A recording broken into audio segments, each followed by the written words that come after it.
नमस्ते, सुप्रभात। युग ऋषि विचार श्रृंखला के 137वें चरण में आज 17 मई को आपका अभिवादन, अभिनंदन, प्रणाम। आज का शीर्षक है चित्त का शोधन और परिमार्जन। बड़ी प्यारी बात अखंड ज्योति अक्टूबर 1952 के पृष्ठ 9 पर लिखी थी।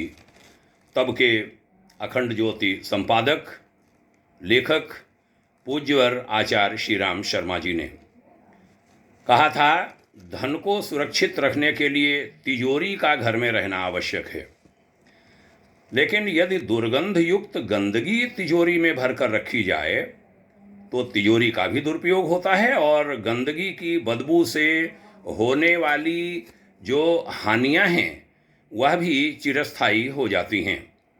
चित्त के संबंध में भी यही बात है।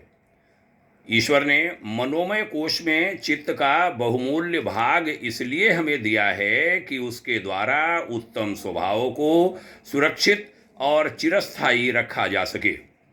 आजकल हमारे चित्त बड़ी दुर्दशा में हैं। इनमें बुरी आदतें, नीच विचारधाराएं, सड़ी गली परंपराएं, तुच्छ कामनाएं भरी पड़ी होती हैं, जिनका संशोधन और परिमार्जन बहुत जरूरी है, आवश्यक है।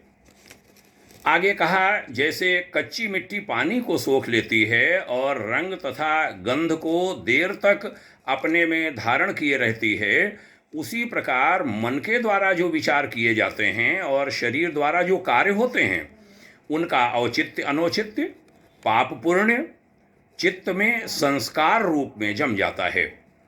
यह संस्कार ही समयानुसार परिपक्व होकर सुख या दुख के कर्म भोगों का निर्णय करता है। अंतिम जो पैराग्राफ है बड़ा ही महत्वपूर्ण है कि चित्त का संशोधन और परिमार्जन हो जाए तो उसमें जमे हुए जन्म जन्मांतरों के कुसंस्कार भी विनष्ट हो जाते हैं, समाप्त हो जाते हैं और चालू प्रारब्ध भोगों के अतिरिक्त भविष्य में बनने वाले दुखमय कर्म भोगों की जो जड़ है वह अनायास कट जाती है।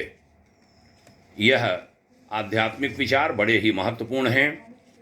हम इनके महत्व को समझें और जैसा हमारे ऋषि चाहते हैं, जैसा हमारे मार्गदर्शक चाहते हैं, वैसा ही हम जीने का प्रयास करें तो हमारा जीवन सुखमय बन जाए।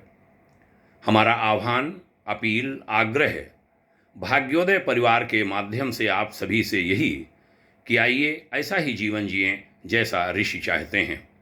आपने ध्यान से सुना, इसके लिए आभारी हूँ। प्रणाम कहता हूँ, सभी के लिए शुभकामनाएं कहता हूँ। ये संकट काल है, उसमें ये आध्यात्मिक विचार बहुत लाभदायक होंगे। आप सभी का कल्याण हो, ऐसी शुभाकांक्षा। ओम शांति।